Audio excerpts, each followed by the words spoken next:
चलिए अब है क्वेश्चन नंबर 5 का थर्ड पार्ट। फर्स्ट और सेकंड कंप्लीट। अब थर्ड पार्ट में क्या दे रखा है, x cube plus 13x square plus 32x plus 20। अब एक चीज ध्यान रखना, जैसे ही मैंने इक्वेशन देखी, कहाँ से स्टार्ट हो रहा है, क्यूब से, मतलब कौन सा पॉलिनोमियल, क्यूबिक। जब क्यूबिक पॉलिनोमियल होता है तो उसमें कंडीशन क्या होती है, सबसे पहले हमें क्या देखना होता है, कांस्टेंट टर्म। ठीक है, अब कांस्टेंट टर्म क्या होती है, जो वेरिएबल के साथ नहीं होती है। देख लो 20 है यहाँ पे, तो यहाँ पे मैंने क्या लिख दिया, 20 लिख दिया। आपको पता होगा कि जो कांस्टेंट टर्म होती है, हमें ये सोचना होता है कि ये किस किस के टेबल में आता है। ठीक, किस किस के टेबल में आता है, तो आपको पता होगा एक तो 1 में आता है और एक -1 में आता है। 20 मतलब 2 में भी आता है, तो एक प्लस का 2 ले लो और माइनस का 2 ले लो। उसके बाद में 3 में नहीं आता है, 4 में आता है, तो एक प्लस का 4 ले लो और माइनस का 4 ले लो। 25 में भी तो आता है, प्लस का 5 माइनस का 5, अरे बस में, और ऐसे करके 10 में भी आ सकता है, 20 में भी आ सकता है। तो ये करके चलता रहेगा, आपको कोई मतलब नहीं, आपको तो स्टार्टिंग से मतलब है ना। तो आपको ये देखना है कि मैं x की वैल्यू क्या रखूं कि 0 आ जाए, मेरे को नहीं पता कि क्या रखने पे आएगा। अब इक्वेशन को आप देखो, सभी प्लस में, तो ध्यान रखना प्लस का 1 अपन नहीं ले सकते, क्योंकि प्लस का लोगे आगे पहुंच जाओगे। हमें क्या लाना है, 0 लाना है। तो 0 कब ला पाओगे, जब प्लस का और माइनस का कॉम्बिनेशन होगा ना, तब 0 आएगा। ठीक है, तो यहाँ पे x इजिकल टू -1 ले लो, तो इसको मैंने नाम क्या दे दिया, px। क्या नाम दे दिया, px। तो देख लो x cube plus 13x square plus 32x और प्लस का 20। आई बस समझ में, ये हमने इक्वेशन कॉपी कर दी। अब x की वैल्यू कितनी रखी, -1, तो यहाँ पे -1 का क्यूब हो गया प्लस 13x पे स्क्वायर मतलब -1 का स्क्वायर, उसके बाद में प्लस 32, x की वैल्यू कितनी, -1 और प्लस का 20। आगे बस में, तो जब अपन वैल्यू रखते हैं, जैसी वैल्यू पुट करेंगे तो ब्रैकेट में ही रखना है ना। अब आप देखो 1 पे क्यूब मतलब 1 को 3 टाइम मल्टीप्लाई करो, 1 ही आता है। और मैंने क्या बोला था, अगर माइनस का साइन, माइनस के साइन पे और नंबर है, और मतलब 1 3 5 7 ऐसा कोई नंबर है, तो माइनस का माइनस ही रहता है। क्लियर है। फिर 13 को 1 से मल्टीप्लाई मत करना, पहले अपन ब्रैकेट सोल्व करेंगे। 1 का स्क्वायर 1 और इवन नंबर है तो प्लस का 1, और प्लस का 1 को 13 से मल्टीप्लाई करो तो प्लस का 13, फिर प्लस माइनस, माइनस का 32 और प्लस 20। आगे बस समझ में। उसके बाद में जो प्लस प्लस है उसको आप प्लस कर लो और माइनस वालों को बाद में करना।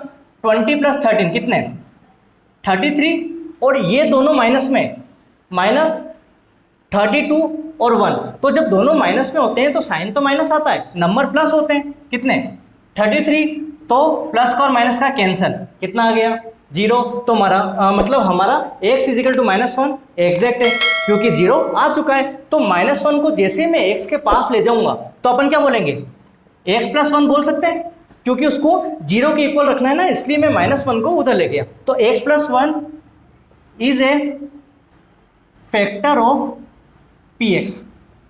आगे बात समझ में, तो ये फैक्टर किसका हो गया, px का। और कैसे हुआ, क्योंकि हमारा आंसर 0 आ चुका है। ठीक है, फर्स्ट स्टेप कंप्लीट।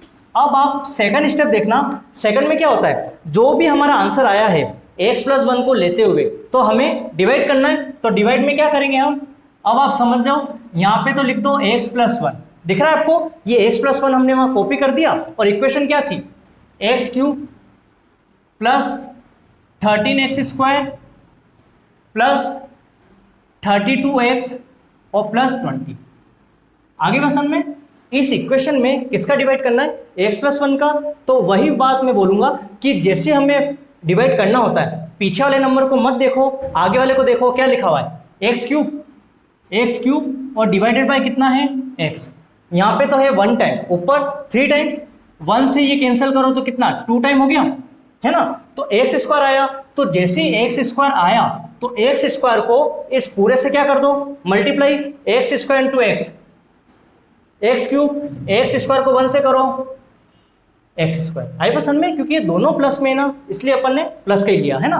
अब आप देखो प्लस का माइनस, प्लस का माइनस, प्लस माइनस कैंसल, ये प्लस का है और ये माइनस का, एक प्लस का और एक माइनस का होता है तो हमेशा माइनस होता है। 13 में से 1 लेस करो, 12x स्क्वायर, और बड़ी डिजिट किसकी है, प्लस की, तो प्लस के रह जाएगा। फिर जो बचा हुआ है ना उसको आप क्या करो, एज इट इज कॉपी कर दो। ठीक है, क्या करना है, एज इट इज कॉपी कर दो। अब आपके पास काम क्या है, फर्स्ट इसको देखो और उसको देख लो, कितना 12x²। तो यहाँ पे हमने लिख दिया 12x² और डिवाइडेड बाय कितना x, तो x से ये 2 टाइम है, कट कर दो तो कितना आ गया 12x, प्लस के बचा ना तो यहाँ पे प्लस का 12x आगे बस हमने। अब 12x को 1 से मल्टीप्लाई करो तो कितना आ जाएगा 12x², ये प्लस है और ये भी प्लस है तो प्लस का ही रहेगा।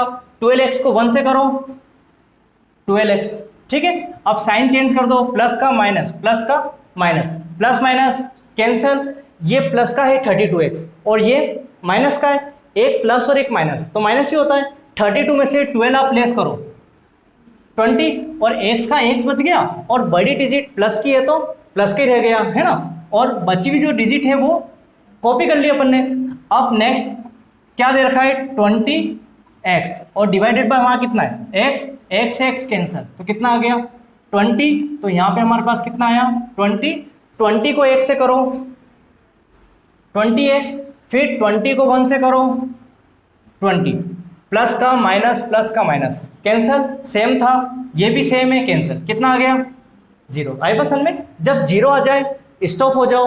अब क्या आंसर आया हमारा x² प्लस 12x प्लस 20, ठीक है। जो हमारा आंसर आया, अब हमें क्या करना है, क्या करना पड़ेगा, फैक्टर। अब फैक्टर में क्या रहता है, फर्स्ट डिजिट कॉपी कर लो, लास्ट की डिजिट कॉपी कर लो, सेकंड स्टेप फर्स्ट को लास्ट से मल्टीप्लाई, 20 बन जा 20। तो यहाँ पे जैसे मैंने फैक्टर किए 2 1 जा 2, 0 का 0, 2 5 जा 10, 5 बन जा 5। जैसे ही मैंने 20 के फैक्टर किए तो क्या आया 2 मल्टीप्लाई बाय 2 मल्टीप्लाई बाय 5। अब इन तीनों को लेके मैं ऐसा क्या करूं कि प्लस का 12x आ जाए। क्या चाहिए अपन को 12, तो देखो 5 2 जा 10 और 2 बन रहा है 12, तो मतलब अपन क्या करेंगे प्लस करेंगे तभी क्या आएगा 12 आएगा, और चाहिए भी किसका प्लस का, तो दोनों प्लस कर लो, प्लस का 10x, सॉरी कितना है प्लस का 10x और प्लस का 2x।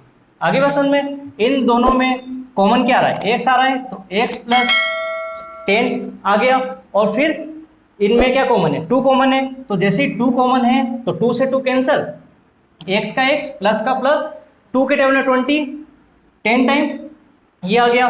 ये दोनों क्या है कॉमन है, तो कॉमन है तो कॉपी कर दो और बचा हुआ फिगर x प्लस 2 लिख दो। आई बस में, ये इसका आंसर आ गया। और एक और आंसर हमारे पास क्या था x प्लस 1, तो x प्लस 1 यहाँ पे कॉपी कर दो और ये हमारा क्या हो गया, इस पूरे क्वेश्चन का आंसर हो गया। क्लियर आपके।